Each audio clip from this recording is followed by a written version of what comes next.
Tempat ini disebut Jalan Buntu Batman, dan ini melambangkan upaya untuk mengubah Sao Paulo, menjadikannya lebih aman. Dulu, berjalan-jalan di sini adalah keputusan yang berisiko.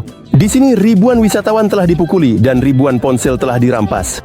Tapi pada suatu saat, muncul grafiti yang menggambarkan Batman di sini. Grafiti mulai bermunculan secara bertahap hingga kawasan ini menjadi objek seni yang sangat besar. Sekarang ini adalah salah satu tempat teraman di Sao Paulo dan menjadi kartu nama kota ini. Sao Paulo adalah kota dengan populasi terbesar tidak hanya di Brasil tetapi juga di seluruh belahan bumi selatan. Kota ini adalah campuran dari berbagai orang dengan berbagai kebangsaan dan warna kulit. Saya didekati oleh seorang transgender dan seorang perempuan. Pada saat Sao Paulo disebut sebagai kota paling berbahaya di Brasil dan ada daerah-daerah di mana sebaiknya tidak muncul sama sekali. Bolehkah saya mengejar orang itu? Dia menggaruk telinganya. Sudah ada di saku? Hal pertama yang saya lihat adalah sekelompok orang mengambil ponsel dari seorang gadis. Dia dipukuli begitu parah hingga dia harus menjalani operasi dan menutupi wajahnya. Di Brasil tidak ada tempat yang benar-benar aman. Ada lebih kurang... Meski terdapat paradoks ini, Brasil adalah salah satu negara paling cemerlang dan sangat bahagia di dunia, dan banyak orang Eropa setelah datang ke sini tidak pergi. Lihat, ketika Anda datang ke Rusia, terutama setelah Brasil, Anda langsung diliputi kesedihan dan keabu-abuan. Dan di sini semua orang tersenyum, semua orang terlihat bahagia. Yesus, aku mencintaimu. Terima kasih, kamu sangat baik. Tapi beberapa orang tidak kembali dari Brasil karena alasan yang lebih tidak menyenangkan. Seorang gadis diminta untuk mengangkut sebuah paket dan di dalamnya ada narkoba dan diduduk di penjara wanita Ukraina. Dia benar-benar panik, lihat. Dan semua orang berkumpul. Nah, yang ini ditangkap, lihat, mereka terlihat sedih. Pusat kota. Tempat tinggal pusat kota. Orang-orang di sana. Kamu bahkan belum sempat keluar dari taksi, sudah tercium bau ganja. Sepak bola, karnaval, dan romansa dari serial TV. Sebenarnya, Brasil itu sesuatu yang lebih dalam dan menarik. Dan episode ini akan membahas tentang kehidupan nyata di negara yang menakjubkan ini. Ikuti aku di YouTube dan Instagram dan kita mulai. Антонио Фагундес, Фабио Асунсо, Режина Дуарте, Каролина Дикман, Мурило Бенисио, Марко Рига, Франсуаза Фортон, Отавио Аугусто, Марсело Серрадо.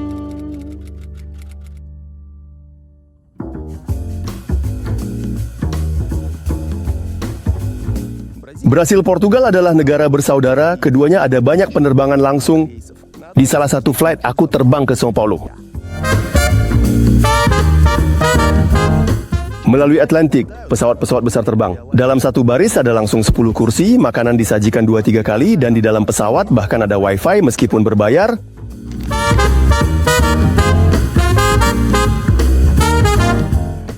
Brasil hutan tak ada habisnya hingga ke Cakrawala. Dan di antara hutan-hutan ini mengalir Amazon yang tak ada habisnya.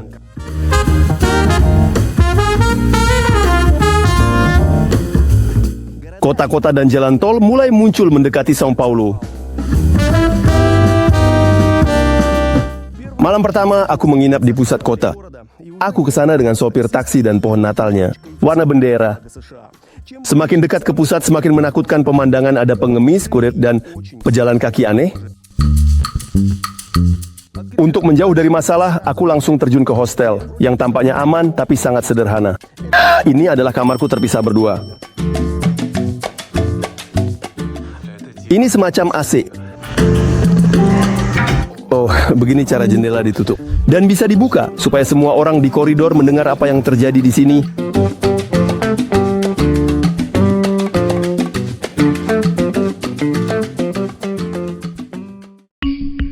Baru saja keluar dari kamarku, aku bisa menilai kemana aku telah sampai.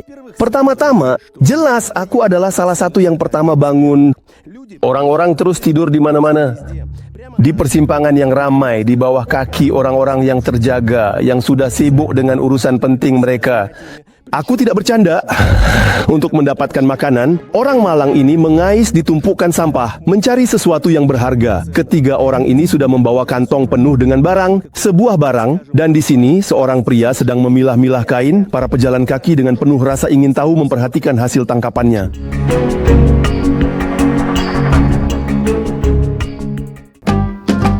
Ingat, saya berada di pusat salah satu kota terbesar di dunia. Dan kita lanjutkan. Beberapa gedung ditinggalkan, sementara yang lain dengan cara yang sangat kreatif sepenuhnya dicat. Jika ada yang mencuri penutup lubang, mereka hanya menutupnya dengan sesuatu dan melupakan itu. Setiap langkah saya berhenti dan terkejut oleh keanehan-keanehan seperti wanita ini yang menarik koper dengan tali seperti anjing. Когда вышел из хостела, сразу понял, что я слишком выгляжу здесь прилично, слишком чисто одет. Но когда увидел здесь 20 полицейских машин, как-то чуть полегчало. Не знаю. Lebih jauh lagi, seberapa gugupnya hal itu. Tapi saya menggenggam barang-barang saya dengan erat. Tas ini juga terlihat seperti penuh dengan berbagai barang berharga. Ya, sebenarnya begitu. Semua ini terasa aneh dan menakutkan bagi saya. Anak-anak di sini bersenang-senang karena semuanya baik. Setidaknya mereka ada di kota dan hari ini sudah makan. Tidak bisa dibilang bahwa pusat Sao Paulo menakutkan, hanya bagi saya. Kantor polisi setempat di sini terlihat seperti sebuah benteng. Di seberang kantor polisi, saya membeli kartu SIM.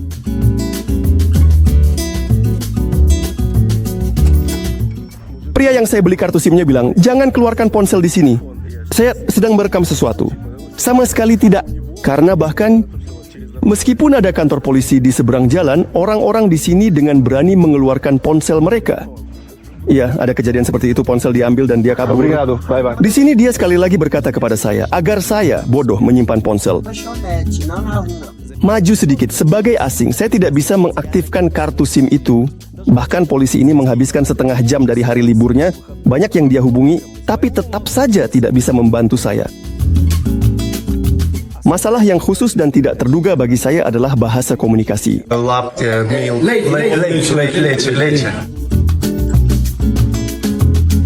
Bahkan dari segi angka saya sepertinya tidak siap.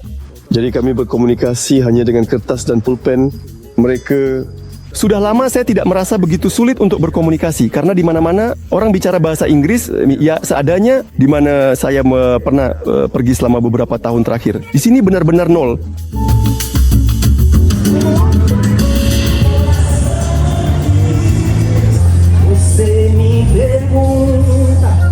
Pusat Sao Paulo tidak semuanya menyeramkan, hanya saja saya tidak berada di bagian yang paling turis. Ini adalah Paulista, jalan utama kota, dan di sini saya tiba-tiba berada di Brasil yang saya bayangkan. Di sini semua orang atau bernyanyi atau menari.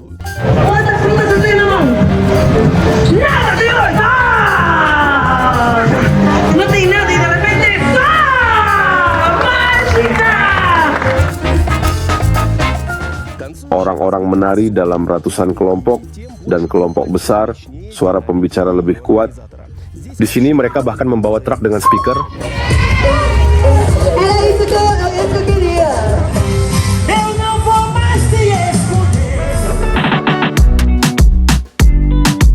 Yang aneh, banyak gedung pencakar langit ada menara komunikasi. Koneksi yang sama, yang saat ini belum saya miliki, dari bangunan kecil masih ada kuil tua. Orang Brasil seperti orang Portugis sebagian besar adalah Katolik. Keyakinan Kristen tidak menghalangi orang Brasil untuk mencintai komunisme dan gerakan kiri. Di sini jelas terlihat simbol palu dan arit yang sayangnya seseorang telah menghapusnya. Dan di bendera merah ini tergambar Lula, Presiden Brasil dan Ketua Partai Sosialis. Singkatnya, dia sering disebut hanya sebagai seorang komunis. Di Sao Paulo juga terlihat bendera LGBT. Ketaatan orang Brasil tidak menghalangi hal ini. Dan Brasil adalah salah satu negara yang paling toleran dalam segala arti. Di Paulista, semuanya terjadi sekaligus. Di sini ada syuting video klip. Di seberang, ada iklan pembalut yang sangat mencolok dengan seluruh program pertunjukan. Tepat di tengah kerumunan, hanya beberapa milimeter dari ratusan pejalan kaki, para pelanggan sedang dipijat. Dan tentu saja di sini banyak pengemis dan orang-orang yang tidur di bawah kaki. Mereka hari ini muncul di mana-mana seperti jamur di hutan setelah hujan deras. Di mana-mana perdagangan sedang berlangsung, dari kelapa hingga pompa. Dan ini terkait dengan satu pertunjukan lagi yang saya hadiri. Polisi akan datang. Sekarang sebentar lagi mereka mungkin tidak akan memberi uang. Dia benar-benar panik, lihat. Semua orang baik-baik. Polisi muncul hanya dalam beberapa detik dan para pedagang ilegal ketakutan dan dengan sangat cepat melarikan diri. Orang ini berlari ke arah polisi. Entah kenapa, mereka terjepit dari dua sisi. Nah, yang ini ditangkap, lihat dia terlihat sedih. Oh, lihat di sana. Ada kios, sepertinya legal. Polisi baru saja lewat dan para pedagang pun kembali sekali. Mereka kembali ke aroma perdagangan. Mereka hanya menunggu di sudut. Tanya sering berjalan-jalan di Paulista. Setiap kali dia bertemu dengan orang-orang aneh.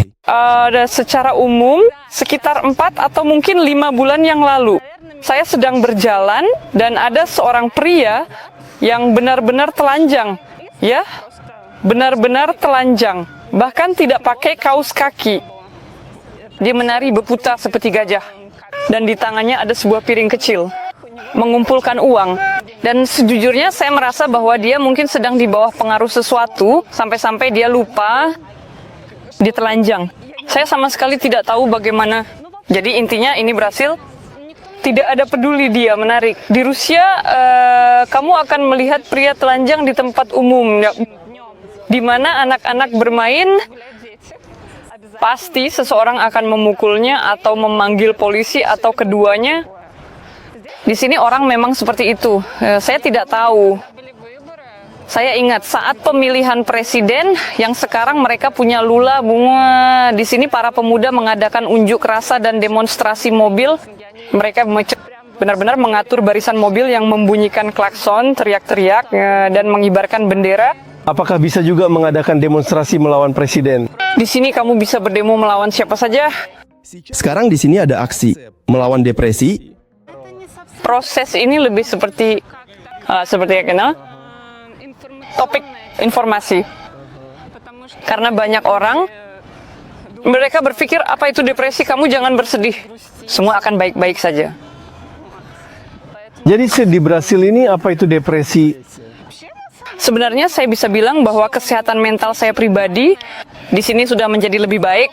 Saya pikir alasannya adalah karena di sini akses ke makanan yang luar biasa, sehat, dan murah.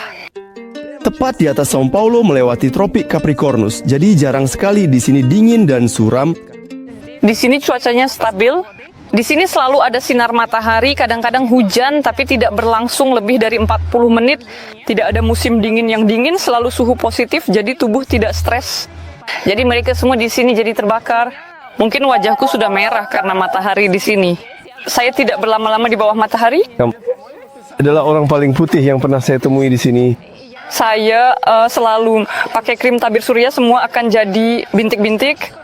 Tanya pindah setahun yang lalu, saya tidak terbang bersama kucing. Ternyata ini sangat mudah. Ini memakan waktu seminggu untuk mengurus dokumen. Tanya bekerja di perusahaan Jepang, tapi dia mengundurkan diri setelah pergi dari Rusia. Sekarang saya seperti freelancer. 3D креаторством, всякие там анимации, 3D модели делаю. Ну, на жизнь здесь хватает. Здесь хватает, да, но мне кажется, в Москве не хватило бы. Karena saya ingat bagaimana saya hidup di Moskow dengan gaji 70.000 rubel per bulan. Dan itu tidak dianggap sebagai gaji minimum ya, semacam gaji minimal. Itu dianggap sebagai gaji yang cukup baik di Moskow, tapi setengah dari gaji saya habis untuk sewa apartemen. Iya setengahnya, lebih dari setengahnya untuk sewa apartemen. Sewa apartemen 1 kamar di Babuskinskaya. Sangat banyak uang yang habis untuk makanan. Sebenarnya saya menabung sangat sedikit. Di Paulista berapa biaya sewa apartemen per bulan? Saya pikir sekitar 7.000 rial. Tapi di sini juga bisa merebut telepon atau memukulnya.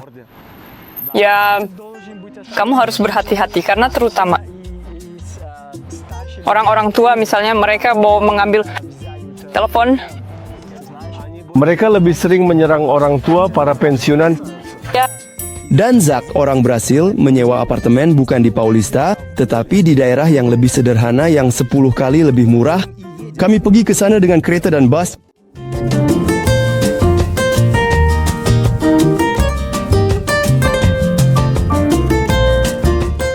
Jadi kita sewa sekarang, mungkin seseorang mendekat merebutnya. Убежать? Да.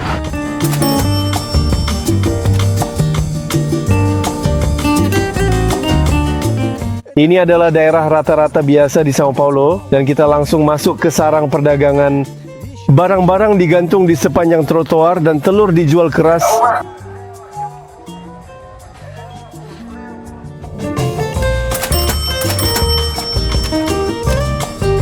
Apa? Tentang buah-buahan. Berhasil. Memang superpower.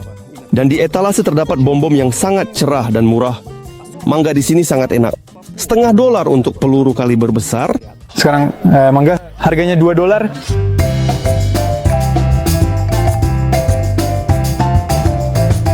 Keren ya, buah-buahan sudah disusun dalam porsi di piring. Saya rasa setiap buah itu sekitar 1 kilogram. Di sebelah pasar ada supermarket, tapi terlihat garang di balik jeruji. Он pastel con de frango, con catupiry. Ага. Она поняла. Я чувствую, что я не так сказал, но она поняла. Это работало, да. Не знаешь португальский, останешься голодным. Это я понял уже в первый день. Obrigado. Ну-ка, деляшка. Ну а под ногами вы сами знаете что. Вот так люди нормально, что спят у вас по улицам просто? Да, да. Ini sudah jalan tempat Izak tinggal. Jaring kabel, anak-anak pada umumnya duduk di aspal, lereng curam dan mobil-mobil tua yang kadang-kadang juga. Sangat keren. Это в машине. Нифига себе у него сабвуфер.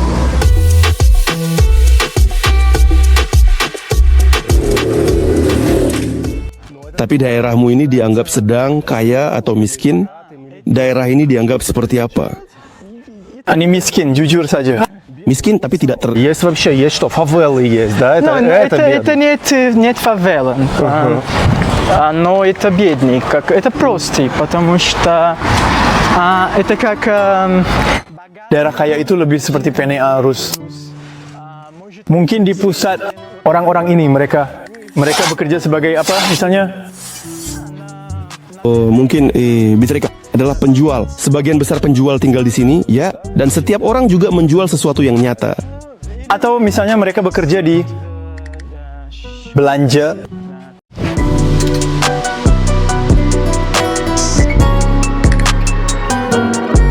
Dan Izak tinggal sendirian. Mungkin orang tuanya akan pindah ke sini, tapi sementara mereka belum ada, dia jarang bersih-bersih.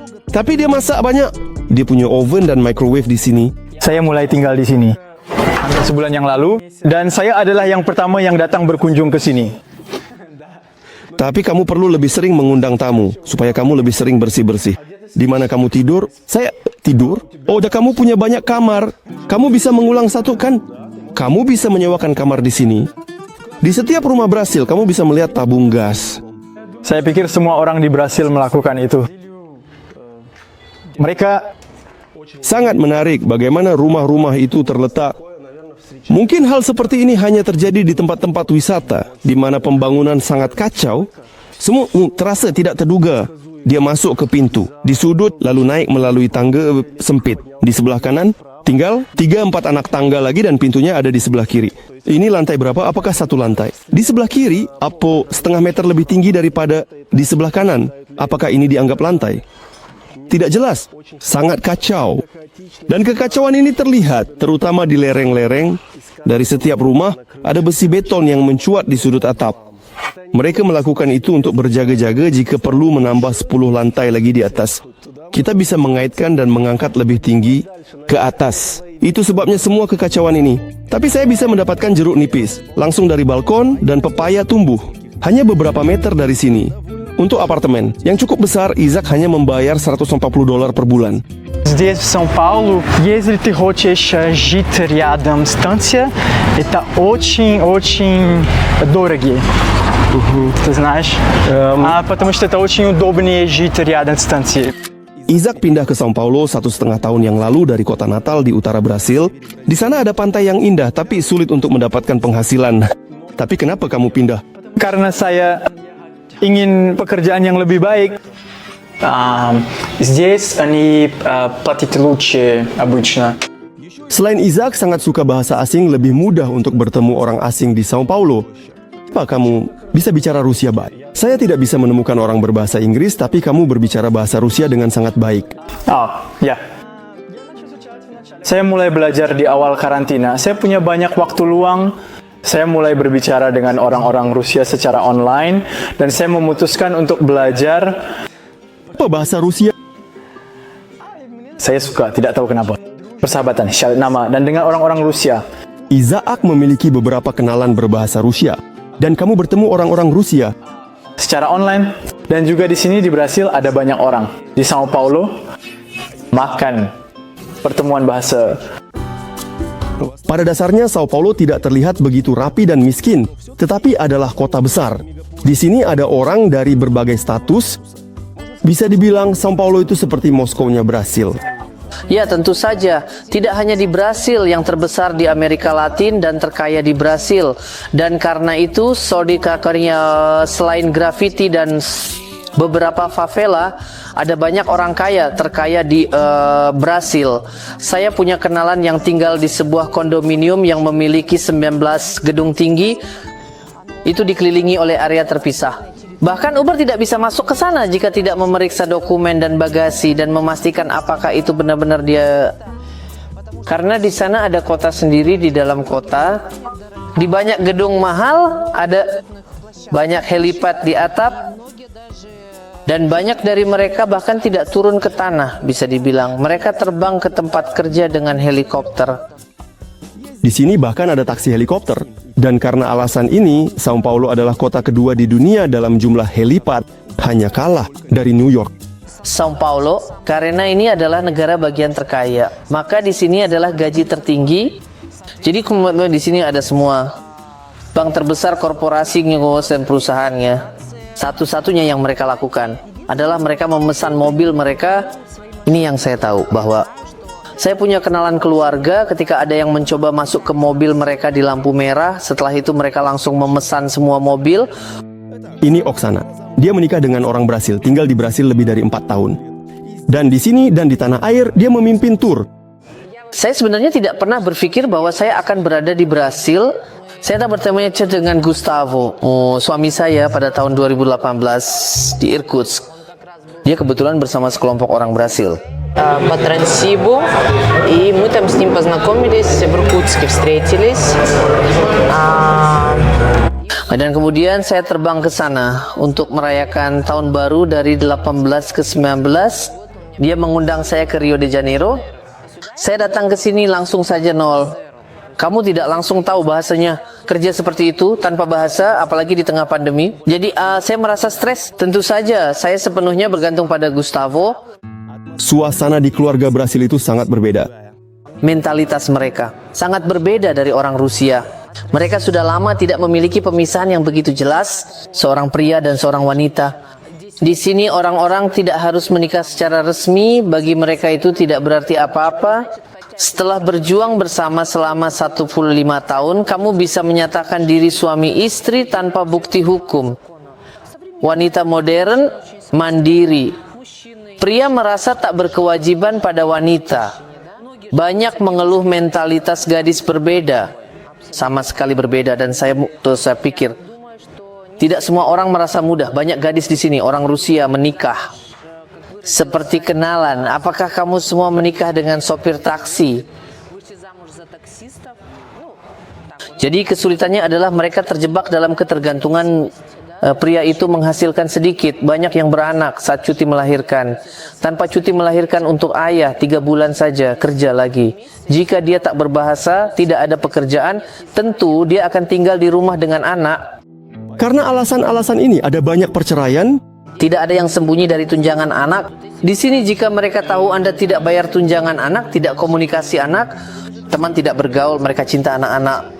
Karena larangan aborsi dan ketidakmampuan untuk merawat anak, banyak pria memilih untuk menjalani sterilisasi. Tapi saya tahu teman, betul suami saya. Suami. Gadis itu hamil darinya.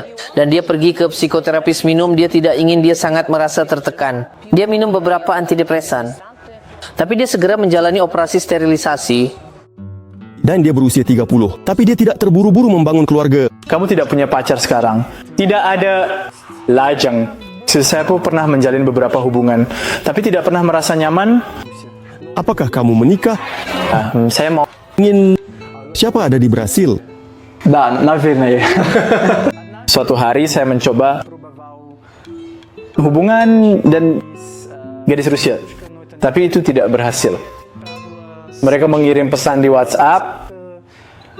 Mereka sedikit lebih banyak mabuk dan berbicara tentang banyak hal dan kami selesai. Kamu sangat mencolok di sini. Dari sekian banyak orang Brasil suka mendekatimu. Saya bahkan lebih memperhatikan karena ini adalah negara yang sangat ramah terhadap LGBT. Dan saya juga didekati oleh transgender. И девушки. Все, короче. А почему они думают, что ты тоже из их или как? Тут как бы нету, как вот. Di sini di Rusia ada batasan-batasan tertentu yang tidak boleh dilalui. Jika di Rusia, seseorang yang kamu kenal ingin memelukmu secara rutin, itu harus ada ikatan tertentu. Sementara itu, orang yang melihatmu untuk pertama kalinya, dia hanya... Jadi akhirnya apakah kamu dipeluk di jalan? Ya, dan saya sangat tidak suka itu. Jujur saja, saya sangat tidak suka. Ini juga salah satu dari Unsika. Kenapa saya tidak keluar rumah? Ya, kadang-kadang saya bahkan memberitahu sebelumnya, jika saya datang ke kelompok baru, orang yang membawa saya ke kelompok itu, saya memberitahu, tolong pastikan tidak ada yang menyentuh saya secara fisik. Saya tidak peduli. Tidak membantu ya? Membantu ya. Oke, apakah kamu punya hubungan dengan orang Brasil atau hanya orang Jepang yang ada di sekitarmu? Saya tidak punya hubungan dengan orang Brasil. Dan entah kenapa saya tidak merasa klik dengan mereka. Saya mengunduh Tinder. Nah, bagaimana menjelaskannya? Mereka sangat lama tetap kecil. Jika kamu di Rusia menetapkan ambang usia 38, maka di sana sudah dengan pekerjaan mereka yang beragam serta penuh tantangan, mereka sudah sangat mandiri. Jadi di sini saya masih belum memutuskan. Saya sedang mencari jati diri. Berusia 43. Dan entah kenapa di satu sisi itu membuat saya kesal, tapi di sisi lain kamu melihat bahwa orang-orang ini mereka lebih Морально спокойно. mereka akan kurang mendemoralize kamu, mereka akan kurang agresif, menyakiti dan sebagainya. Tapi jika saya berusia 20 tahun, mungkin itu normal. Tapi sekarang saya ingin sekali dan stabilitas keuangan tertentu. Di situs Kencan tanya menyaring pria yang lebih tua. У меня стоит 38-60. Jadi sudah ada yang tanpa ibu ya? Ada yang muncul, tapi ayah tidak tahu entah kenapa. Saya rasa saya tidak butuh hubungan setidaknya untuk saat ini. Menurut pengamatan tanya, tidak semua orang Brasil terbiasa mentraktir wanita. Mereka bertanya seperti 50-50 atau apakah saya yang mungkin harus membayar. Но если получается так, Apa yang kamu katakan? Aku yang harus membayar. Orang ini hanya akan mengajakmu ke McDonald's. Apa saja? Jadi mereka bertemu satu sama lain, apakah pria yang membayar atau seringkali 50-50 seperti skema Yahudi? Biasanya pria, jika di Rusia, seorang pria bisa mengajak seorang wanita. Dan di sana, ya, saya tidak tahu supaya seperti ya pria yang biasa-biasa saja, ya pria yang normal. Ini hanya seorang jutawan. Tidak mengherankan orang Brasil tidak dermawan saat kencan. Banyak tidak punya tempat untuk tidur, jalanan dipenuhi orang-orang tunawisma. Kamu tidak keluar di malam hari, gimana? одна нет. Я не выхожу одна. Если есть парни, Itu masih lumayan ya, di pusat kota saja. Ini tempat tinggal pusat kota. Yang paling mengerikan adalah melihat anak-anak kecil yang ada di tenda-tenda ini. ну вот прям маленькие еще, ну с сосочками. Или какие-нибудь там домашние питомцы. Домашние, но без дома. Ini совсем домашние получается. Banyak yang hidup di jalanan sebagai keluarga dengan anak-anak kecil. Orang tua tunawisma ini benar-benar berani. Entah kenapa mereka diizinkan masuk ke toko. Biasanya orang tunawisma tidak diizinkan masuk ke toko-toko besar. Tunawisma tidak diizinkan masuk ke toko, tapi anak-anak mereka entah bagaimana bisa masuk. Seorang gadis kecil mendekati saya, menggenggam tangan saya dan berbicara sesuatu dalam bahasa Portugis. Saya selalu punya satu jawaban, Ain di Anna Sanher, tapi dia terus menarik-narik saya. Di kasir, saya menyadari bahwa gadis ini telah memasukkan beberapa barang ke dalam keranjang saya dengan cara tertentu. Banyak barang, dan dia bilang di depan kasir bahwa saya akan membelikan dan memberikannya padanya. Di sini ada larangan aborsi. Ya, jadi jika mereka mengalami kehamilan di sana, tapi tidak memiliki sumber daya untuk membesarkan anak, mereka bahkan tidak bisa melakukan aborsi. Jadi orang-orang ini mereka tunawisma. Mereka sangat banyak. Mungkin, ya pasti, mereka hanya tidak punya tempat untuk tidur dan mereka itu, mungkin karena saat pandemi banyak orang yang bermain di rumah dan bisa jadi banyak karena narkoba. Nah, orang-orang seperti ini dia tidur di jalan, dia mungkin bisa menemukan pekerjaan. Может быть, особенно, если они использовали наркотики. Ini sulit, karena ketika kamu mulai bekerja, mereka akan melihat jika kamu pernah ke polisi misalnya. Halo? Halo? Mereka berjalan-jalan, meminta di bus. Banyak yang tidak bisa menulis, membaca. Seseorang memiliki pendidikan seperti itu yang memungkinkan dia untuk hidup di Eropa, di Amerika. Masalah utama di Brasil ini adalah pengangguran. Jadi mereka mencuri. Mereka mencuri. Kemudian mereka jahat. Nah, bagaimana ya? Bahkan bukan hanya jahat. Nah, bagaimana bisa ada predator kan? Seperti misalnya hewan predator yang licik. Menurut Oksana, jurang yang begitu besar antara yang miskin dan yang kaya masih ada sejak zaman perbudakan. Banyak orang Brasil adalah keturunan budak. Ya, dan kemudian baru pada tahun 1828 mereka dibebaskan. Lalu kemana mereka akan pergi? Mereka sekali lagi pergi bekerja untuk diri mereka sendiri. Semua berlanjut ya, dan sementara itu ada yang mendapatkan pendidikan, ada yang bisa bangkit dari dasar. Tapi sebagian besar masih tanpa tempat tinggal. Secara perlahan para tunawisma dan penjahat mengambil alih pusat kota. Orang-orang pindah, tidak sempat menjual apartemen mereka. Mereka bahkan menduduki rumah dan mereka tinggal di sana, memecahkan jendela masuk. Nah, mereka punya undang-undang seperti itu bahwa di Brasil ada demokrasi, jadi tidak bisa sembarangan menangkap orang. Jika bulan tersebut kurang, pemilik menghubungi Anda bahwa apartemennya ditempati, maka dia bisa diusir. Siapa yang menduduki secara paksa. Dan jika sudah lewat sebulan, harus melalui pengadilan untuk membuktikan bahwa dia tidak hanya berada di sana begitu saja. Sekarang sulit untuk menyebut pusat kota itu bergengsi. Orang-orang pindah dari sana penduduknya dan tidak sempat ya karena sudah tidak bergengsi, jadi sulit untuk menjual. Dan begitulah para tunawisma secara kasar menduduki satu gedung. Kemudian Cimetrik diusir ya. Mereka bahkan mengorganisir serikat pekerja mereka, menggantungkan poster yang mengatakan kalian tidak akan mengusir kami dari sini. Jadi maksudnya seperti itu prosesnya. Tapi mereka diusir. Ya, tidak ada yang diusir, ada yang masih tinggal sebagai tunawisma. Jadi maksudnya ini adalah proses yang panjang. Tapi bahkan lebih berbahaya daripada di pusat kota di favela. Laut ini adalah daerah kumuh di mana hukum tidak berlaku dan sangat berbahaya. Tentang favela, di saluran saya sudah ada video terpisah.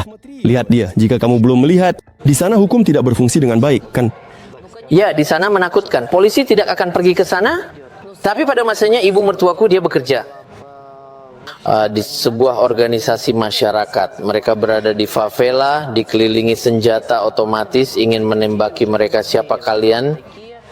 Dan dia menjelaskan kepada mereka bahwa mereka dari organisasi masyarakat, bahwa kami tidak ingin melakukan hal buruk kepada kalian, dan mereka dibebaskan.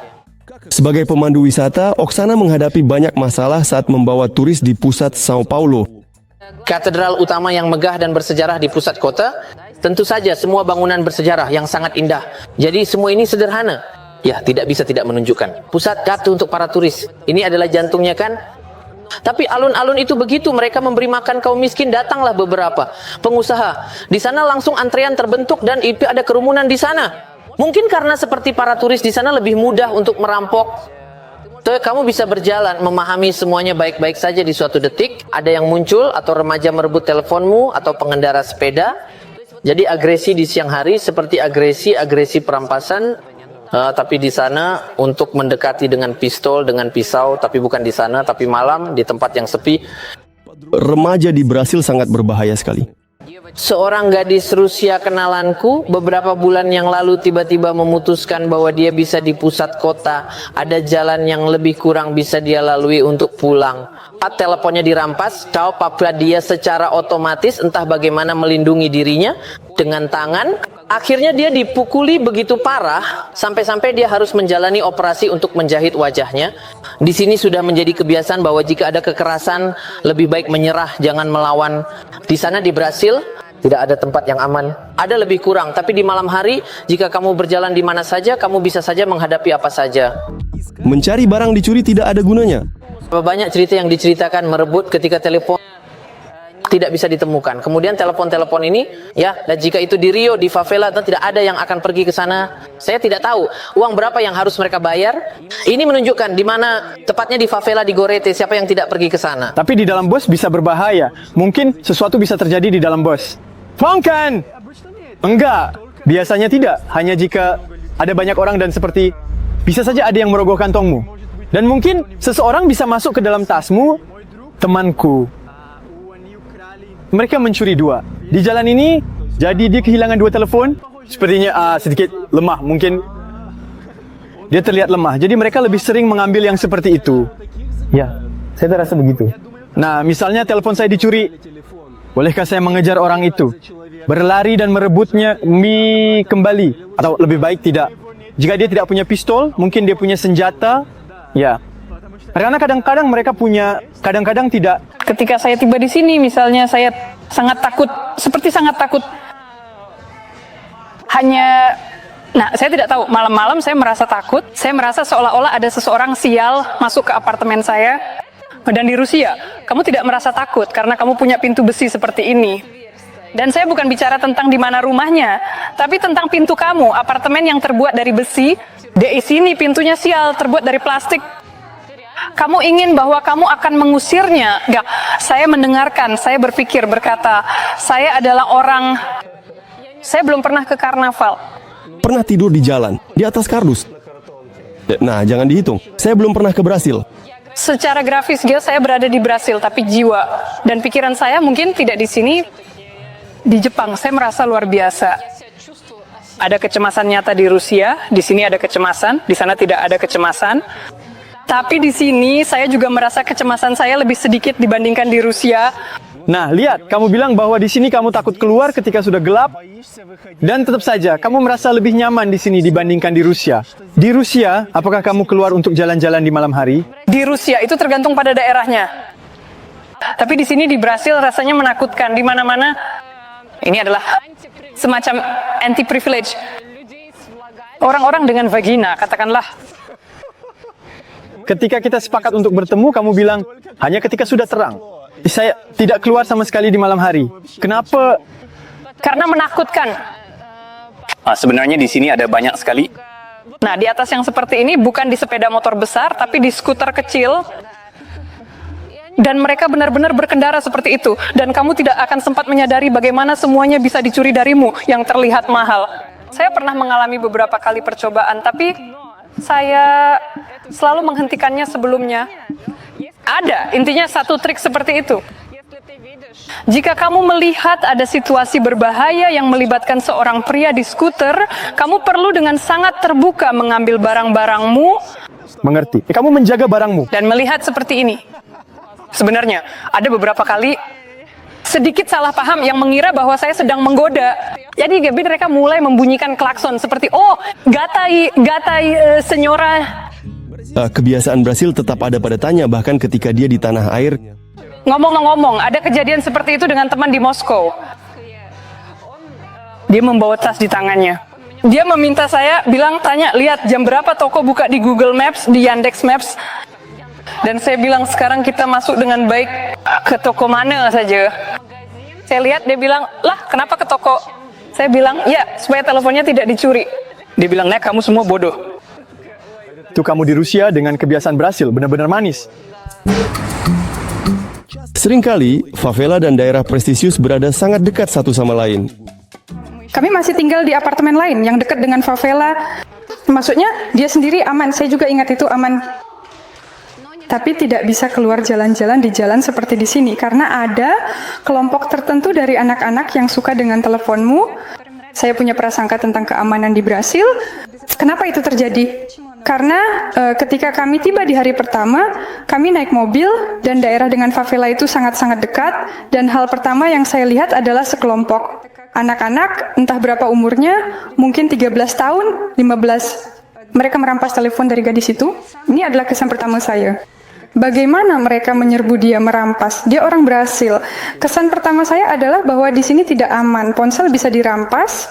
Di tanah air saya, meskipun sekarang juga sangat berbahaya, dengan sirene darurat yang terus-menerus dan ancaman roket yang selalu ada, tetapi selalu aman dalam hal tingkat kejahatan yang rendah, tidak ada yang pernah merampas ponsel atau uang tunai.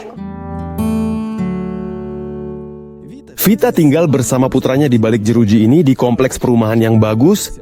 Di sini ada gym, shower, toilet, dan di sana ada spa yang belum pernah saya kunjungi.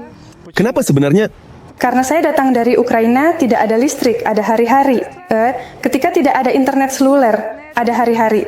Sulit ketika kami duduk dalam kegelapan total, 5 hari, dan bagi saya rasanya masih terlalu mewah untuk pergi ke spa. Di sini, apartemen harganya mulai dari $100-300 dan lebih. Jadi sewa itu diterima agar jumlah kamar tidur sama dengan jumlah kamar mandi. Jadi ada 2 kamar tidur dan 2 kamar mandi, 3 kamar tidur dan 3 kamar mandi. Kami punya apartemen 3 kamar di sini tidak seperti itu. Ditambah biaya utilitas, ditambah berbagai hal, ya seperti terlihat ada keamanan. Vita memutuskan untuk pindah ke Brasil dari Ukraina sudah saat perang. Saya bekerja di pasar Singeita, ya, pasar berbahasa Rusia, di mana saya tidak ingin bekerja lagi, dan saya mulai melihat pasar lain yang berkembang, dan melihat pasar di Indonesia, India, dan juga Brasil. Saya sangat suka Brasil, karena negara ini berada di Amerika Latin, merupakan negara yang maju dan berkembang, dengan populasi 200 juta orang yang berbahasa Portugis. Saya mulai merencanakan pindah jauh-jauh hari. Musim semi yang lalu, saya bahkan dari Ukraina, saya membeli kartu SIM di Brasil, saya membuat WhatsApp Brasil dan kemudian berkomunikasi dengan para blogger, mencoba untuk menjangkau mereka lewat penerjemah atau bagaimana. Ya, lewat penerjemah, ya, tapi saya tidak tahu tentang Tugalski, saya masih tidak tahu dia ada pemadaman. Di Ukraina saya hanya bekerja secara remote. Jadi jika tidak ada listrik dan tidak ada internet, saya tidak punya penghasilan. Dan ibu tunggal menghidupi dan membesarkan anak saya. Jadi penting bagi saya pilih terbang ke Brasil. Tapi kenapa bukan Eropa? Ya, banyak orang Ukraina bepergian ke Eropa, banyak Ukraina di sana. Di sana ada tunjangan diberikan, tapi di sini tidak ada apa-apa. Saya memiliki penghasilan tertentu dan Eropa kadang-kadang bagi saya terlalu mahal. Kalau hidup mandiri Eropa mahal? Saya hidup mandiri sebenarnya jika berbicara tentang di sejumlah negara dengan tingkat kehidupan yang baik, tingkat kehidupan yang tinggi, itu cukup mahal. Ditambah lagi saya punya anak, itu adalah taman kanak-kanak swasta, jarang ada taman kanak-kanak gratis, dan di Eropa juga dingin. Saya tidak ingin melebih-lebihkan kemampuan saya karena Brasil itu juga beragam. Ini, São Paulo kota yang mahal. Daerah ini dianggap mahal. Jadi sekolah-sekolah di sini mahal, tapi ada kota yang lebih murah dan daerah yang lebih murah. Di São Paulo ada daerah yang murah, tapi mereka tidak aman. Jadi saya pikir uang saya di sini cukup, ditambah iklimnya, ditambah seru, ditambah serial Brasil kami tonton waktu kecil. Awalnya, Vita mempertimbangkan Kanada. Saya sekarang bahagia karena saya tidak pergi ke Kanada, karena di Kanada diperlukan 2 orang dewasa yang bekerja dan 1 anak. 1 orang dewasa dan 1 anak, apalagi jika berbeda jenis kelamin, itu hanya apartemen 2 kamar. Itu akan agak sulit. Di Brasil saya rasa kita bisa memulai dan berkembang dengan cepat, termasuk dalam bisnis di sini. Semua syarat untuk itu ada. Jika kamu sudah memahami mentalitasnya, kamu telah menemukan mitra lokal Brasil yang mendukungmu, semacam komunitas. Di Kanada, mereka mengharapkan kamu datang dan bekerja. Sebagai karyawan untuk seumur hidup,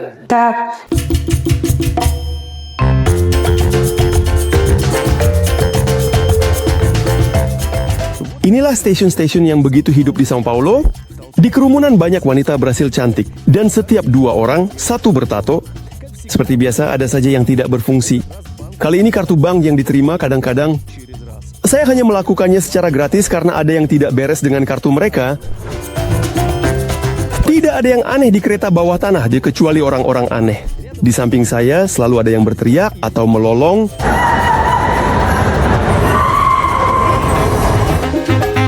Juga tidak biasa melihat polisi mengenakan rompi anti peluru di dalam kereta. Tidak mungkin mereka memakainya saat panas. Saya muncul dari metro tiba-tiba berada di kota di hutan sekaligus jalanan dan gedung pencakar langit saling terjalin erat dengan pepohonan lebat. Saya menuju area seni, tetapi alih-alih seni, saya melihat rumah tunawisma dan burung merpati memakan sampah. Di sini, para pelajar menunggu bus di halte.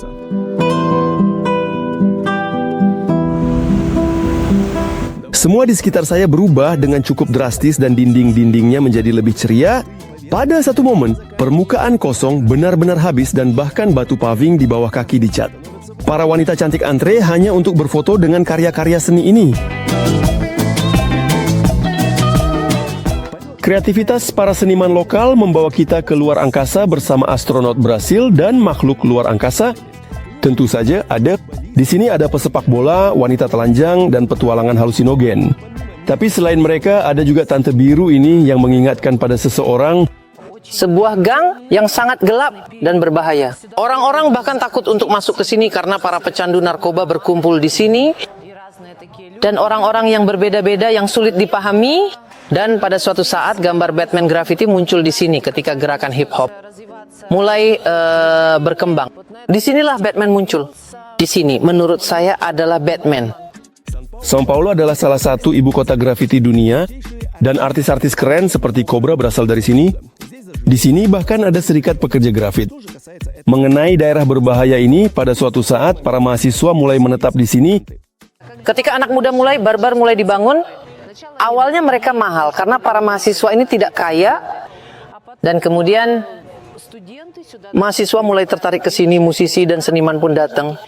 Dan daerah ini dia menarik perhatian anak muda yang kreatif. И в итоге потом еще он стал не просто дешевым, а наоборот уже стали приезжать более известные художники, архитекторы, музыканты. Dan daerah ini sudah menjadi lebih mahal. Nah, kebetulan di sana ada kelelawar. Di sana ada bengkel Cobra.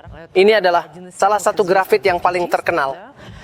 Bahkan pemerintah kota Moskow pernah mengundangnya untuk membuat grafiti. Maya Plisetskaya, 110 meter persegi di sini. Tidak jauh dari tempat ini, seorang pemusik Villa Negro. Teman-temannya mengecat seluruh gang ini dengan warna hitam dalam satu malam. Tapi hanya dalam 2-3 bulan para grafit kembali berkumpul dan memperbaikinya. Jadi semua karya yang ada di sini semuanya masih baru. Keren, tapi tetap saja saya ingat di kota mana saya berada dan berusaha untuk tetap waspada. Beberapa gang di sini meskipun cerah, tapi tetap saja terasa mengkhawatirkan. Sepertinya saya sudah gila karena saya membiarkan diri saya menjauh lebih dari 5 meter di São Paulo. Dari teknologiku, dari dompetku, dan dari semua barangku. Tapi di sini, di bawah perlindungan Batman, ini sepertinya itu mungkin karena orang-orang berjalan dan menerangi dengan ponsel mereka tanpa rasa takut. Selain Batman, di sini juga menghormati Bob Marley dan ketertarikan ganjanya. Nah, pemuda ini dengan penampilannya secara terbuka menjual alat-alat untuk mengonsumsi. Dan di sini, sepertinya dia sedang memotong rumput. Bahkan kaos kakinya pun sesuai dengan tema reggae. Di sebelah, ada anak kecil yang sedang membuat souvenir untuk dijual bersama ibunya.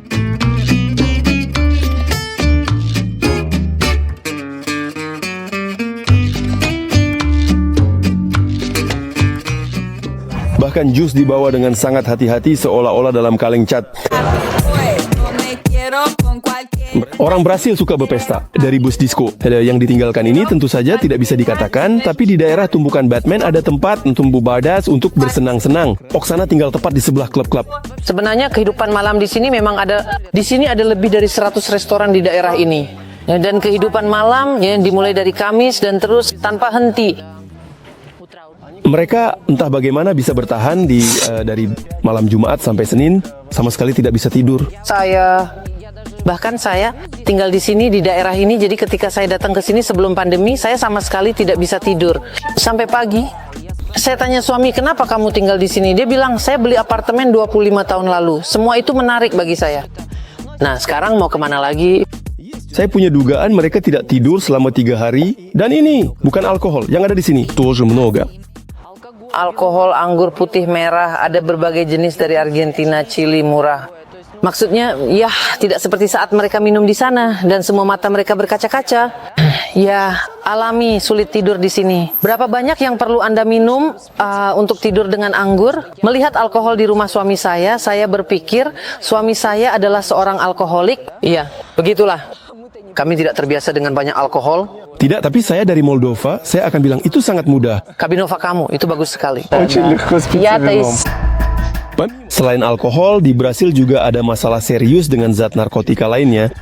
Di negara ini ada saluran pasokan besar dan segala jenis narkoba di sini harganya sangat murah.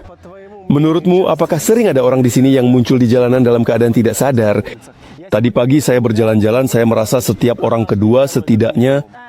Seringkali. Tapi ini seperti dilarang di sini. Menurut hukum tidak boleh menggunakan seperti itu.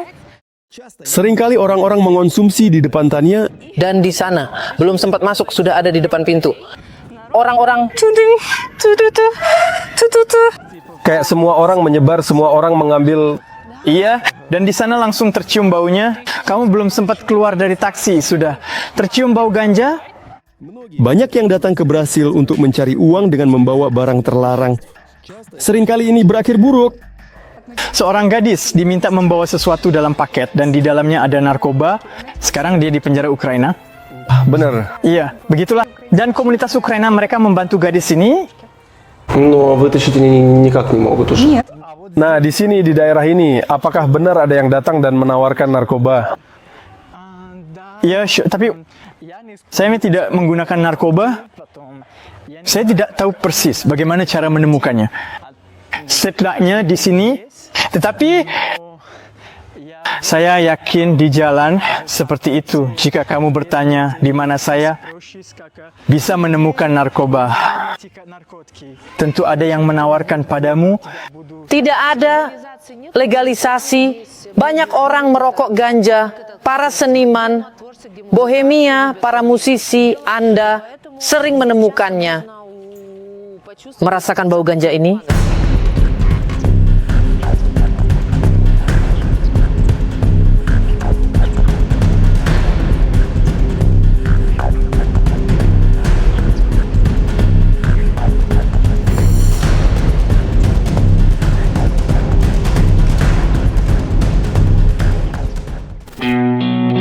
Menurut Isaac, saat merekrut seseorang, yang pertama kali diperiksa adalah ketergantungan. Misalnya si pecandu ini akan menemukan pekerjaan yang paling sederhana. Berapa gajinya nanti? Berapa? 1000. Sedikit. Ну, может быть, как 2000, это зависит от... 2000 это уже хорошая зарплата? Средний.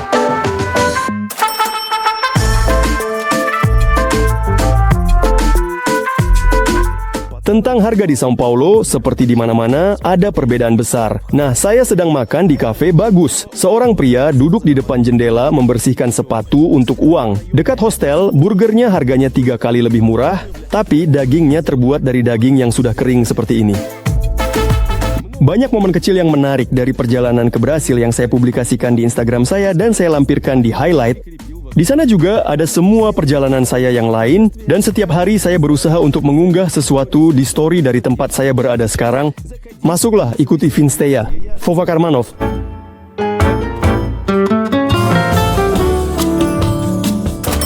Mari kita lihat harga di pasar. Jika dihitung dari real Brasil, minyak harganya $1,5, bir kurang dari $1 per kaleng, 80 sen untuk pasta, donat $1, $0,5, roti harganya, jus $2-3 per kemasan, dan susu $1 per kemasan. Фруктов много, но я прям копеечных не нашел. За этим надо на рынок. Dan pertama kali saya pergi ke pasar, saya minta selada. Iceberg 2 kepala 2 reel. Itu sekitar 20 rubel. Dan saya pikir itu mungkin harga untuk 100 gram. Dan saya mencoba bertanya, berapa totalnya? Dan mereka bilang 1 reel, 1 kepala. Tapi produk Brasil yang paling utama, seperti yang kita ingat, adalah kopi. Kopi di sini luar biasa. Dan saya sebenarnya sudah mengetahuinya sejak lama. Karena saya sangat menyukai kopi dan ketika saya tinggal di Moskow, saya selalu membeli kopi untuk diri saya sendiri. Brazil itu benar-benar yang paling enak, jauh lebih murah dibandingkan di Rusia. Dan kopi yang luar biasa enak, saya benar-benar menyukainya. Tapi harga kopi sudah naik. Harganya naik sekitar lebih dari sekitar 30%. Katanya ini karena panen yang buruk. Tapi Tanya menemukan barang-barang yang jauh lebih murah di Brasil. Jadi sepatu seharga sekitar 100 rial itu $20. Dan terlebih lagi tertulis kulit.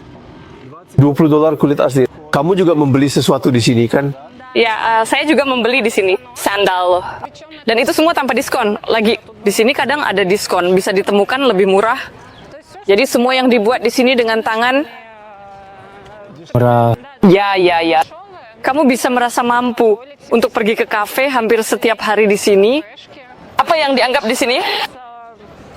Tempat yang mahal, banyak tempat yang keren, benar-benar keren.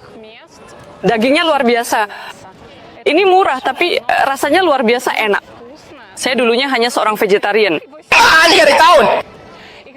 Dan ketika saya berhenti, entah kenapa saya jadi suka sekali dengan daging merah. Saya sudah mencobanya di sini. Sekarang saya tidak bisa makan daging lain, kecuali daging Brasil dan Argentina, karena itu luar biasa. Rasanya luar biasa. Vita menghadapi harga yang sangat tinggi untuk layanan dan medis. Misalnya taman seperti itu supaya tidak takut masuk harganya sekitar $600. Manicure biayanya 200 real, tapi lepas di hari pertama, saya rawat kuku di sana 2 bulan. Rambut, saya takut melakukannya, takut botak. Ke dokter gigi, kami obati masalah yang tertunda karena listrik padam. Kami diberitahu 4.000 real, tanda tangani kontraknya. Begitulah keadaannya. Pada awalnya para pendatang membayar lebih di mana-mana. Seringkali terungkap bahwa karena penampilanmu ada markup. Oh, iya, tentu. Saya akan bilang bahwa orang Brasil adalah yang paling baik, ramah. Orang-orang yang saya lihat, semua orang mendekati saya. Anda dari Ukraina, bagaimana membantu? Tapi ketika saya baru tiba, dan sebagai turis, saya bukan turis, orang asing datang, terutama dari negara-negara CIS, menggunakan ponsel dan penerjemah suara. Dan mereka melihat bahwa kamu bukan orang termiskin di dunia ini, jadi bisa saja mereka memberi markup. Di hari pertama kami tiba, kami keluar ke jalan. Kami masuk ke toko kecil, mereka menjual kami Kinder Surprise, telur biasa, dan beberapa kue kecil seharga 60 real. Itu sangat mahal. Ternyata manikir juga harganya 40 real. Mereka mengambil 200. Kebun kami, ketika saya berbicara dengan mereka tentang berapa biayanya, saya pikir itu 3.000 real, ditambah 3.000 real. Berbagai biaya. Kemudian setiap hari saya menerima tagihan baru, masih 750 real, masih 750 real, masih. Saya melihat membayar $200. Mereka datang. Saya membayar pelajaran sejak Feb. Mereka kirim tagihan untuk bulan Januari. Kami bernegosiasi dengan mereka 2 minggu. Saya tak bayar untuk bulan Januari. Kami tidak pergi, tidak belajar di bulan Januari. Jadi semua ini melihat kamu bayar, mulai menambahkan biaya semaksimalnya. Ke dokter gigi juga kami datang, mengirimkan kontrak seharga 4.000 real, dan ada tombol licik untuk menandatangani kontrak itu. Klik tombol tautan secara otomatis. Wah, kamu setuju dengan syarat-syarat ini? Menandatangani apapun, saya menandatangani dan bayar. Mungkin kami obati kamu nanti. Kamu mengatasi semuanya. Tidak kerja mereka. Namun sangat sulit untuk menemukan pekerjaan yang baik. Di Brasil gaji itu rendah. Orang dengan pendidikan tinggi yang bisa berbahasa Inggris, dia bisa menghasilkan 3-4 ribu real di Sao Paulo. Ya, tentu saja ada di berbagai bidang, pengacara, dokter gigi. Ya, mereka menghasilkan dengan baik. Di perguruan tinggi, seorang sekretaris menghasilkan 3.000 rial. Dia bekerja dan dia menghasilkan 3.000 rial. Dan karena alasan ini, Vita terus bekerja untuk dirinya sendiri di bidang pemasaran dan media sosial. Saya pikir semua ketinggalan, buruk, tapi tidak. Semua berfungsi. Tiap toko punya layanan pengiriman sendiri. Ada lebih dari 1.000 blogger di Instagram. Itu 1.000 blogger, maksudnya banyak. Di YouTube lebih banyak, pasar kedua terbesar di dunia. Setelah Amerika dan AES. Isaac bekerja sebagai administrator di hotel di kota dan puas dengan gajinya, meskipun dia menolak untuk menyebutkan jumlahnya. Gaji saya tidak terlalu besar. Itu seperti biasa. Saya lebih suka tidak mengatakan Orang-orang tidak suka bilang, oh gaji saya begini. Itu tidak biasa di Brasil. Ini pertanyaan yang aneh. Apa sih kliennya? Apakah ini besar orang Brasil atau orang asing? Sebagian besar adalah orang Brasil, tetapi ada banyak orang asing. Tapi itu mereka ada di mana-mana. Bahasa Rusia, jujur, sangat jarang. Ini lebih seperti mungkin orang Amerika dari Kanada. Dan berapa biaya semalam di hotel Anda? 400 ночь, или может быть 700. 700. 700, да. Saya hanya bisa mendapatkan pekerjaan yang baik berkat pengetahuan bahasa. Sebagian besar orang Brasil hanya berbicara bahasa Portugis. Ceritakan saya tentang Brasil dan Portugal. Apakah kalian berbicara dalam bahasa yang sama atau ada perbedaan? Ada beberapa perbedaan. Bagaimana sebenarnya orang Brasil memandang bahasa Portugis. Dulu Brasil adalah koloni Portugal. Bagaimana orang Brasil memandang Portugal? Bagi saya itu baik. Saya rasa orang Brasil tidak ada masalah jika kamu orang Rusia, jika kamu orang Amerika. Meskipun bahasa Portugis mendominasi di São Paulo, kota ini sangat beragam secara etnis. Dan orang Portugis di sini tidak dalam jumlah mayoritas.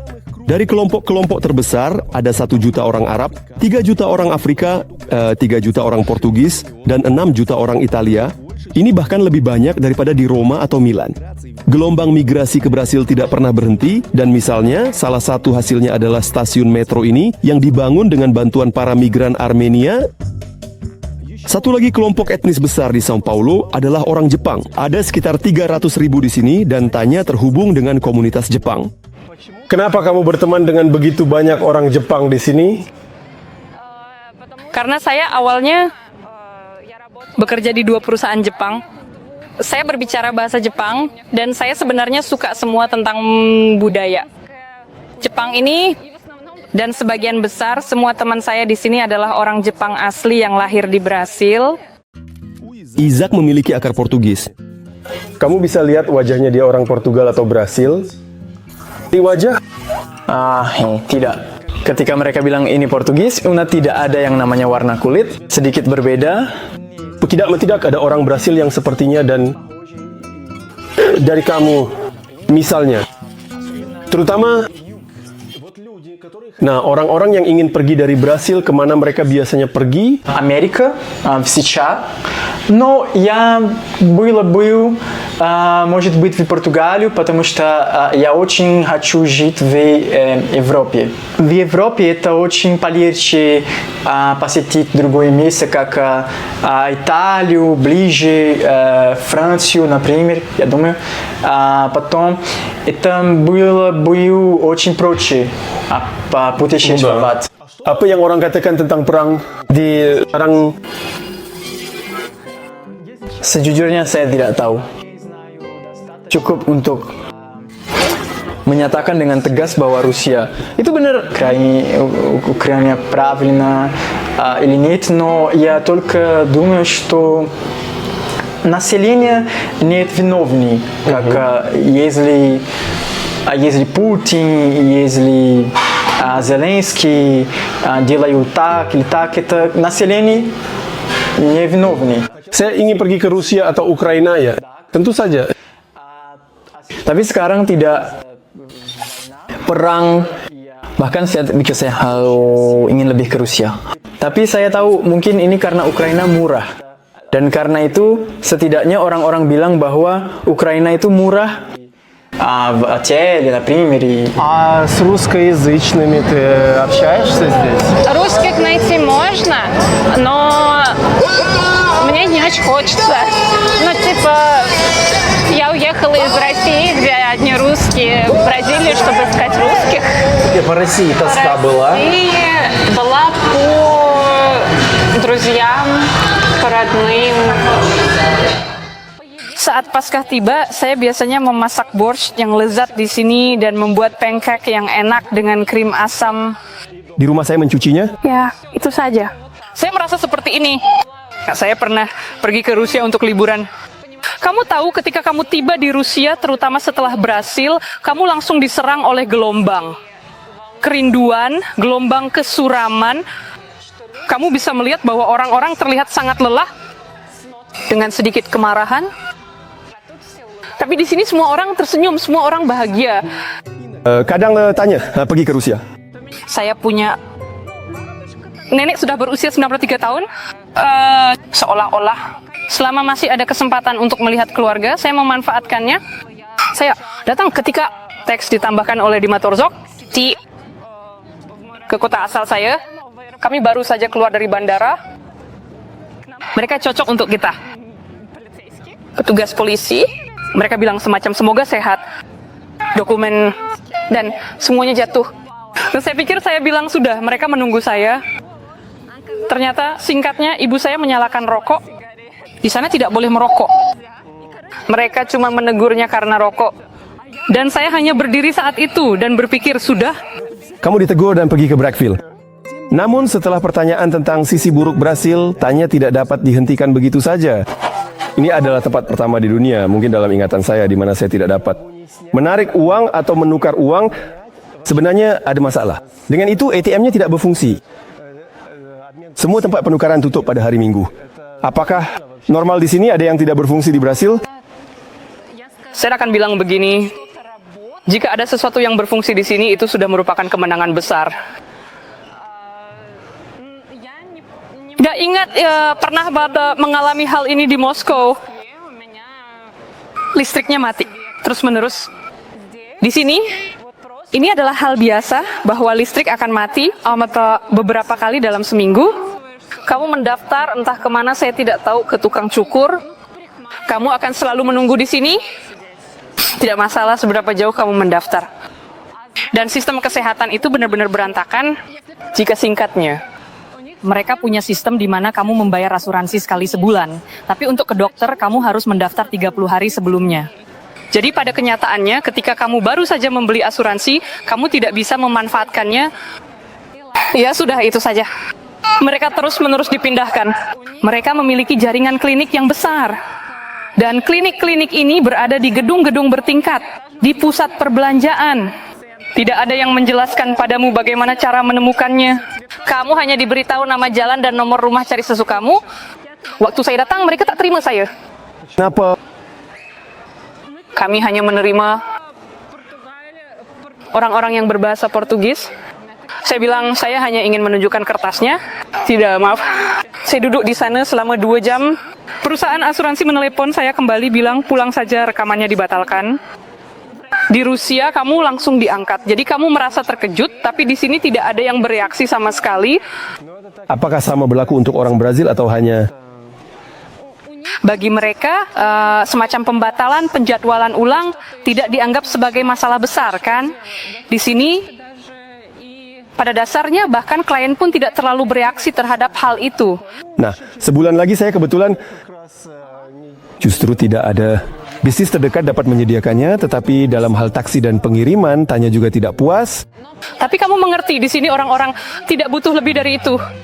Kami memiliki permintaan tinggi untuk pengiriman makanan, taksi, segala jenis perawatan kecantikan, kuku, bulu mata, dan sebagainya. Di sini tidak ada yang seperti itu. Di sini kami menganggap bahwa tanpa usaha, kamu tidak akan mendapatkan hasil ikan kolam. Membahas bulu. А здесь больше именно про то, чтобы жить И не париться. и не париться. Да, вот это вот реально акуна матата. Saya menghabiskan setengah waktu saya di Sao Paulo berurusan dengan masalah sinyal dan belum juga menyelesaikannya. Ya, saya tetap menggunakan roaming yang lebih murah dibandingkan dengan pilihan yang saya temukan dengan provider lokal. Kata Oksana, sangat sulit untuk marah pada orang Brasil karena mereka genetik adalah orang-orang yang baik hati. Bagi mereka, kesopanan itu sudah mengalir dalam darah mereka. Semuanya tertuju pada senyum, semuanya tenang. Ini kata favoritnya. Fokus dengan tenang dan mereka sangat menghargai kesopanan. Kekasaran sama sekali tidak dapat diterima. Rusia bisa bilang tidak, ya di sini tidak bisa. Sebaiknya bilang ya dan tidak melakukannya daripada mengatakan Lebih baik mengatakan ya, tapi ada nuansinya. ya atau mengatakan ya dan di saat terakhir misalnya ketika kami diundang ke pindah rumah teman suami saya pada tanggal sekian, saya tahu bahwa kami akan pergi ke Rio sebelum itu. Dan saya bilang tidak Andre, kita tidak bisa. Dia bilang, Oksana, kamu tidak bisa melakukan itu pada kami. Harusnya bilang, ya, terima kasih, kami akan datang. Dan Anda tidak bisa datang ke sana pada saat terakhir. Ya, menurut kami lebih buruk. По-нашему это хуже, конечно. Tapi sana tidak bisa berbeda. Iya, di sana tidak ada. Harus bilang, ya. Lebih baik tidak datang daripada menolak. Посмотри, вот здесь воду светят к нашему дому. Ke rumahmu. Kamu tinggal di sana ya? Да. Ну-ка попробуй. Это да. Все, давай вперед, сынок. Это сын Виты Лев. Он ходит в бразильскую школу уже несколько месяцев. Lev, kamu prefer di Ukraina atau Brasil? Жить в Украине. Kamu lebih suka di Ukraina apa? Потому что я люблю бабушку и дедушку. Siapa temanmu di sini? Siapa nama? Теодор. Теодору? Как? Ini, anak laki-laki Brasil. Dan kamu bagaimana berkomunikasi dengannya dalam bahasa Brasil? Португальском. Iya, dalam bahasa yang saya sebut bahasa Brasil, anak itu mulai berbicara dalam beberapa bulan pertama. Знакомиться это Allah. Малый ходит здесь в садик. Dorpa pergi sekolah, dia berusia 4 tahun, pergi ke kelompok untuk anak-anak usia 4 tahun. Pengajaran Portugis, mereka belajar bahasa Inggris, berbagai kegiatan seperti membuat kerajinan, bermain plastisin, menari. Mereka punya lapangan sepak bola kecil, tapi ada... Anda perlu membeli seragam. Berapa ya biaya semua ini saja? Biayanya $900 sebulan untuk pekerjaan paruh waktu, itu 5-6 jam. Dan 4.000 rial. Dengan sedikit lebih untuk sehari penuh. Saya mendaftar untuk setengah hari. Dengar, $600 untuk setengah hari itu normal saja untuk Brasil kan? Untuk Brasil itu agak mahal, tapi untuk daerah ini itu tidak mahal. Karena saya bertanya kepada tetangga di mana anak-anak mereka bersekolah, dan di sana mereka sudah mulai sekolah ya, taman kanak-kanak, ribuan dolar. Jika pengajaran terutama dalam bahasa Inggris, maka bisa mencapai $100-200 per bulan atau lebih. Itu hanya biaya bulanan dan mungkin sekitar 10% orang Brasil yang bisa menjangkaunya. Pendidikan di sekolah-sekolah. Di sekolah swasta begitu. Mereka pasti pergi ke sekolah gratis mereka sendiri. Dan ada taman kanak-kanak gratis. Di sini pendapat terbagi ya, karena warga Ukraina yang saya ajak bicara secara pribadi bilang, kami tidak membawa anak-anak, itu buruk. Layanan kesehatan dan pendidikan gratis, buruk gitu. Di grup Telegram São Paulo mereka bilang semuanya baik, anak kami masuk TK dan semuanya berjalan lancar. Ada satu taman kanak-kanak, ada satu sekolah seharga 2.000 rial. Dia terlihat sangat aneh. Saya pernah bekerja sebagai jurnalis di masa muda dan saya pernah di koloni anak-anak, ya, tepat sekali, koloni anak-anak. Ketika saya melihat SD, saya melihat semua yang ada di daerah ini yang terjangkau dengan berjalan kaki, karena saya tidak punya mobil, dan dengan taksi di sini bisa ada masalah. Ketika mereka melihat bahwa kamu seorang asing, nama kamu juga ditampilkan dalam huruf Kiril, dan mereka tersenyum. Begitu lebar, mereka sangat senang. Ini Uber atau ya taksi apapun. Yang seperti itu, taksi online, dan ada tempat yang sudah saya kunjungi beberapa kali, butuh waktu 18-10 menit untuk sampai di sana.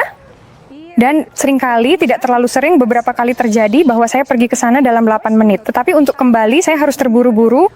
Saya terburu-buru jemput anak TK. Dia antar saya 40 menit melalui daerah kumuh. Kamu naikkan harga, dia menaikkan harganya. Mengurus dokumen di Brasil itu tidak sulit. Negara ini terbuka untuk para migran. Salah satu cara mudah untuk bertahan adalah belajar.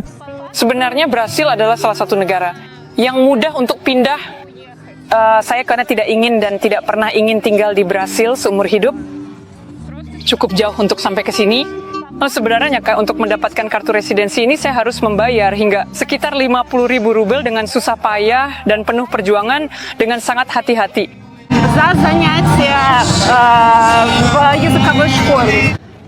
Hal yang perlu saya bawa dari Rusia adalah surat keterangan tidak memiliki catatan kriminal. Selesai. Kamu tahu saya sangat terkesan.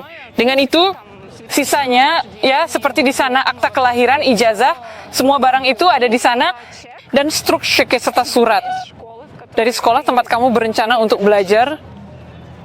Semua itu kamu lampirkan dan mereka akan memberikan residensi untuk setahun jika kamu berencana untuk memperpanjang keberadaanmu di Brasil. Kamu meminta surat lain dari sekolah yang sama tempat kamu belajar yang menyatakan betapa hebatnya kamu sebagai siswa dan bahwa kamu tidak pernah absen dari pelajaran, pintar sekali dan akan terus belajar. Sebenarnya di sini tidak ada visa. Nah, sebenarnya tidak tertulis bahwa saya seorang pelajar atau sesuatu yang lain. Saya hanya tertulis sebagai resident. Brasil membantu para pengungsi, tetapi terutama hanya dengan dokumen. Satu-satunya yang gratis adalah komunitas Ukraina. Kita bertemu 2 kali seminggu. Mereka mengadakan kursus bahasa Portugis untuk kami. Jadi kamu tetap merencanakan untuk ke Jepang. Tapi di sana lebih mahal. Kalau kamu tetap kerja jarak jauh, apakah kamu bisa mengatasinya?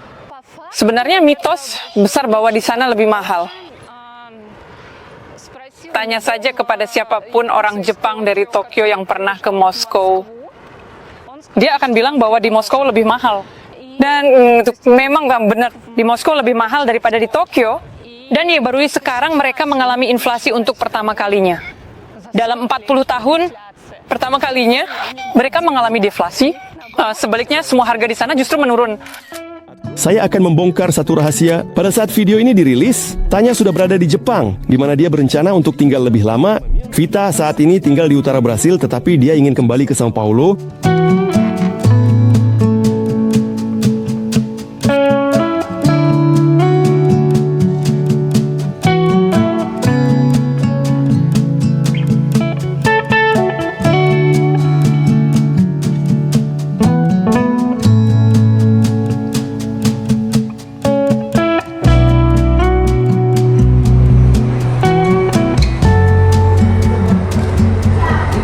Meskipun ada bahaya di São Paulo, saya pergi dari sini dengan tangan, kaki, dan ponsel utuh. 20 juta orang tetap di sini untuk bersenang-senang, menari, minum, jatuh cinta, dan jika beruntung, hidup dalam kebersihan. Brasil akan selamanya ada di hatiku dan di saluranku. Ikuti di YouTube dan Instagram, di mana-mana. Ada Vova Karmanov. Sampai jumpa.